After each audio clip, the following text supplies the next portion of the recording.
You. अस्सलाम वालेकुम दोस्तों, उम्मीद करती हूँ आप सब लोग खैरियत से होंगे और मैं भी बिल्कुल ठीक हूँ। गुज़िश्ता रोज़ व्लॉग में हमने सेंट्रल कॉन्ट्रैक्ट में अनाउंस होने वाली कैटेगरीज़ के हवाले से बात की थी और किस तरह से देखा गया कि ए कैटेगरी बिल्कुल खाली छोड़ दी गई, यानी ख़त्म कर दी गई। पाकिस्तान में अब कौमी क्रिकेट टीम में कोई ए कैटेगरी का खिलाड़ी नहीं है, उस पूरी की पूरी टीम इससे जो है वो खाली है। जबकि इस हवाले से बहुत सारे दोस्तों के कॉमेंट्स भी आए थे जिसमें उन्होंने कहा था कि जी अच्छा ही हुआ बाबर आजम बाहर चला गया ए कैटेगरी से, मोहम्मद रिजवान बाहर चला गया, क्योंकि जब बात परफॉर्मेंस की आती है, जब बात मेरिट की आती है तो फिर इस तरह के जो होते हैं स्टेप्स वो ज़ाहिरी सी बातें लिए जाते हैं। और कहीं ना कहीं मैं उन दोस्तों से मुत्तफिक हूँ कि ज़रूर परफॉर्मेंस की बुनियाद पर जो है वो तमाम तर स्टेप ले लेने चाहिए, लेकिन अगर दूसरी बात देखें तो खिलाड़ियों को तैयार करने का भी तो काम किया जाना चाहिए और उसकी भी तो ज़िम्मेदारी ले लेनी चाहिए। जब आप खिलाड़ियों को ज़हनी दबाव देंगे तो फिर वो क्या ही करेंगे, लेकिन खिलाड़ियों पे ख़ुद की भी ज़िम्मेदारी है कि वो जो है वो अपने ऊपर तवज्जो दें, अपने खेल पर तवज्जो दें और जब ख़ास तौर पर बैनुल अक़वामी सतह पर खेलने जाएँ तो थोड़े जो छोटे छोटे ब्लंडर होते हैं उनको ग्रेस करें, उसकी वजह से अपने मुल्क का जो इमेज है वो बहुत ज़्यादा ख़राब होता है। खैर, एक कैटेगरी के हवाले से बात कर रहे थे तो आज हम बात करेंगे कि किस तरह से जो कैटेगरीज अनाउंस की गई हैं उनमें कितना माली नुकसान जो है वो इस वक्त प्लेयर्स को हो चुका है। अगर सबसे पहले मैं ए कैटेगरी की बात करूँ वो तो खाली है और इससे पहले बाबर आजम और मोहम्मद रिजवान जो है वो ए कैटेगरी में शामिल थे और तकरीबन 65 लाख रुपए जो है वो उन्हें मुआवजा दिया जाता था, लेकिन अब चूँकि वो उस कैटेगरी से आउट हो गए हैं तो अब 65 की बजाय 45 लाख रुपए मिलेंगे उनको, यानी कि उनको ना सिर्फ जो है वो प्रोफेशन में नाकामी का सामना करना पड़ा है, ना सिर्फ जो है वो ऊपर की सतह पर गेम की सतह पर या फिर जो टीमों में सिलेक्शन होती है उस सतह पर नुकसान हुआ है, बल्कि जो माली मुआवजा दिया जाता था माहाना उसमें भी उनको जो है वो खासा नुकसान उठाना पड़ा है। और दोनों खिलाड़ी अब जो है वो ए से बी में आए हैं तो अब बी कैटेगरी वाली जो रकम है 45 लाख रुपए अब उन्हें वो अदा होगी, यानी कि पूरे के पूरे 20 लाख रुपए का उनको नुकसान उठाना पड़ेगा। और इसके अलावा अगर सालाना नुकसान की बात करें तो सालाना करोड़ों रुपए का नुकसान जो है वो ये बन जाता है। इसके अलावा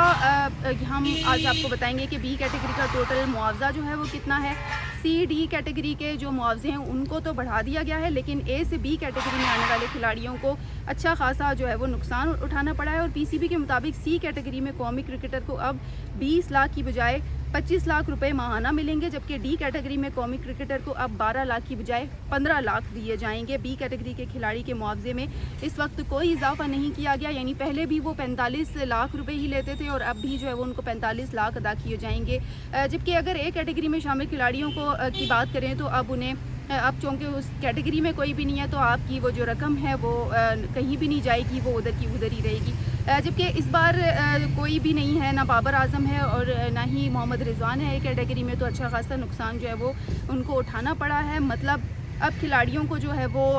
परफॉर्मेंस की बुनियाद पर उनकी कैटेगरीज डिवाइड होंगी। जबकि अगर बात करें ए कैटेगरी में जब ये खिलाड़ी थे तो इनको कितनी ज़्यादा मराहत मिलती थी, ना सिर्फ माली मुआवजा होता था उसमें इजाफा होता था बल्कि जो बड़े बड़े ब्रांड्स थे इश्तिहारात के लिए वो भी उनको राबिता करते थे। और इसके अलावा अगर रिस्पेक्ट की बात करें तो उसमें जो है वो शोहरत में रिस्पेक्ट में काफ़ी ज़्यादा इजाफा होता था, लेकिन अब ए कैटेगरी से निकाले जाने के बाद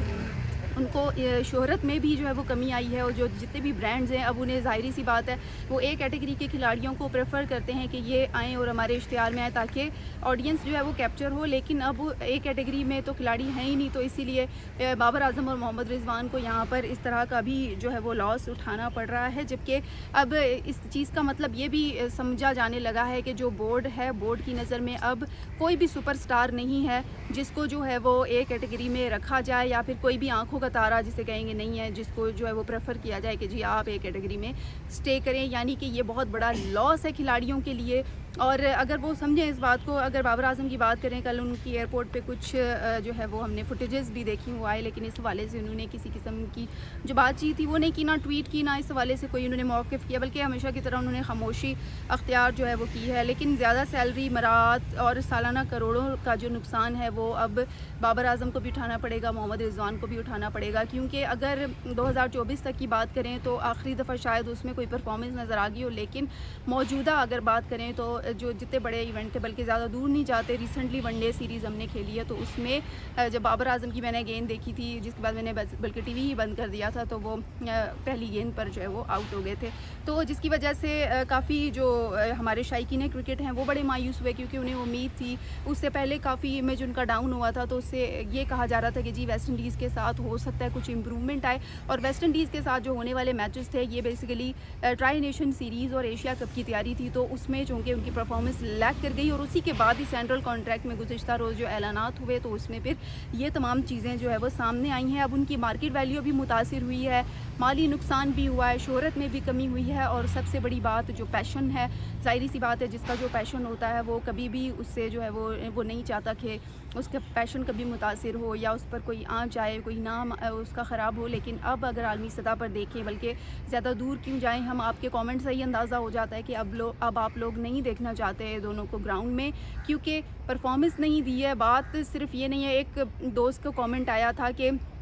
جی ہمیں نہیں چاہیے، ہمیں کوئی مسئلہ نہیں ہے، ہمیں کوئی فرق نہیں پڑتا، اے کیٹیگری ہو، ان کی بی ہو، سی ہو یا ڈی ہو، ہمیں یہ فرق پڑتا ہے کہ جب یہ میدان میں اترتے ہیں تو یہ کس طرح سے کھیلتے ہیں، اس ٹائم ملک کی بات ہوتی ہے، تو بیسیکلی ہمیں یہ فرق پڑتا ہے۔ تو یہ بات مجھے پسند آئی تھی کہ واقعی آپ لوگ ملک کے لیے کھلاڑیوں کو دیکھنا چاہتے ہیں، اپنی ذاتی پسند ناپسند کی بنیاد پر آپ کھلاڑیوں کا انتخاب جو ہے وہ نہیں کرتے ہیں۔ تو بالکل میں آپ کی اس بات سے تو متفق ہوں کہ جب آپ عالمی سطح پر جاتے ہیں اور ملک کے لیے جاتے ہیں کھیلنے، تو وہاں پر آپ کو پھر ملک کے لیے کھیلنا تو پڑتا ہے، اور خاص طور پر اب جس طرح سے ایشیا کپ آ رہا ہے، اور آپ کو پہلے ہی پتہ ہے اب تو بھارتی اسکواڈ کا بھی اعلان کر دیا گیا ہے ایشیا کپ کے لیے، جہاں وہاں پر زور و شور سے تیاریاں جاری ہیں، تو یہاں پر بھی جو ویسٹ انڈیز کے ساتھ ہم نے T20 اور پھر ون ڈے میچز کرائے، تو وہ بھی بیسیکلی ایک قسم کی تیاری ہی تھی ایشیا کپ کے لیے۔ لیکن اب ہم نے دیکھا ہے کہ ہمارا جو 17 رکنی اسکواڈ ہے، ہم نے اس میں متعدد لوگوں جو نئے لوگ ہیں ان کو شامل کیا، جس میں سلمان مرزا بھی شامل ہیں، اور سلمان مرزا نے چونکہ بنگلہ دیش کے خلاف ہونے والی سیریز میں بڑی اچھی کارکردگی دکھائی تھی، تو ان کو بھی اسی بنیاد پہ اس میں ڈالا گیا۔ اب یہ نہیں دیکھا گیا کہ جی وہ کوئی پسند تھے یا کوئی پرچی تھی، جس طرح یہ کہا جاتا ہے اکثر کہ جی پرچی کی بنیاد پر سلیکشن ہوا، تو ایسا نہیں ہے۔ ان کو بنگلہ دیش میں دیکھی گئی پرفارمنس واچ کی گئی، اور جس کے بعد ڈیسائیڈ کیا گیا کہ اب سلمان مرزا کو کیوں نہ کھلایا جائے، تو اسی طرح دیگر کھلاڑیوں کو بھی جو ہے وہ اسی بنیاد پر سلیکٹ کیا گیا ہے۔ لیکن گزشتہ روز ہی جو ہم نے دیکھا کہ کس طرح سے جو ہے وہ ہوا، کیٹیگریز جب ڈیسائیڈ ہوئیں تو پھر کھلاڑیوں کو بھی یہ پتہ چل گیا کہ جی اب کس طرح سے ان کو مینیج کرنا ہے، کس طرح سے پرفارمنس کرنی ہے، اور یہ کوئی معاملہ رکے گا نہیں اب، بلکہ آئندہ بلکہ اب مزید بھی جب رینکنگ جاری ہوگی، جب مزید جو ہے وہ آئندہ سال جب اس کے بعد اناؤنسمنٹ ہوگی، تو پھر جو ابھی کھلاڑی پرفارمنس نہیں دکھائیں گے تو آف کورس ان کے ساتھ بھی پھر یہی معاملات ہوں گے۔ اب مجھے لگتا ہے کہ چیزیں بہتری کی طرف جا سکتی ہیں، جس طرح ایک دوست نے کامنٹ کیا تھا کہ جی ہم دیکھیں گے ایشیا کپ جو ہے وہ بڑا اچھا ہونے والا ہے، کیونکہ ٹیم میں تبدیلیاں ہوئی ہیں اور بڑے بڑے ناموں کو نکالا گیا ہے، تو ان کی بڑی اچھی توقعات ہیں۔ تو میں دعا کرتی ہوں کہ توقعات پہ ان کے جو ہے وہ پورا اتریں ہم، اور یہ کہ جو کھلاڑی ہیں وہ عوام کی توقعات پہ پورا اتریں، کیونکہ ایک طرف جو فینس تھے، بابر اعظم فین اور رضوان فینس تھے، وہ اداس تو تھے، لیکن پھر دوسری طرف انہوں نے ایک پازیٹیوٹی یہ دکھائی، انہوں نے کہا کہ ٹھیک ہے اگر اس ٹیم سے اگر ایشیا کپ ہم جیت جائیں گے تو پھر ٹھیک ہے، ہم لوگ فیور کر لیتے ہیں۔ تو دیکھتے ہیں جی آئندہ ماہ جو ایشیا کپ شروع ہونے والا ہے اس میں کیا کارکردگی ہوتی ہے دونوں کھلاڑیوں کی، اور کیا وہ عوام کی جو توقعات ہیں ان پر پورا اترتے ہیں یا نہیں اترتے ہیں، یا پھر اس کے بعد مزید ہمیں جو ہے وہ تبدیلیاں کرنا پڑیں گی۔ تو دوستو اپنی اپنی رائے سے ضرور آگاہ کیجیے گا کہ آپ لوگ اس بارے میں کیا سوچتے ہیں، اور جو مالی نقصان ٹیم کو بلکہ کھلاڑیوں کو اٹھانا پڑا ہے، تو آپ اس حوالے سے کیا کہتے ہیں؟ بالکل درست اقدام ہے، یا پھر آپ اس پر کوئی کامنٹ دینا چاہتے ہیں تو کامنٹ باکس میں لازمی اپنی رائے دیجیے گا، اور چینل کو سبسکرائب کرنا مت بھولیے گا۔ اسی کے ساتھ ہی مجھے دیجیے اجازت، انشاءاللہ کل آپ صبح سے پھر بات ہوگی، تب تک کے لیے اللہ حافظ۔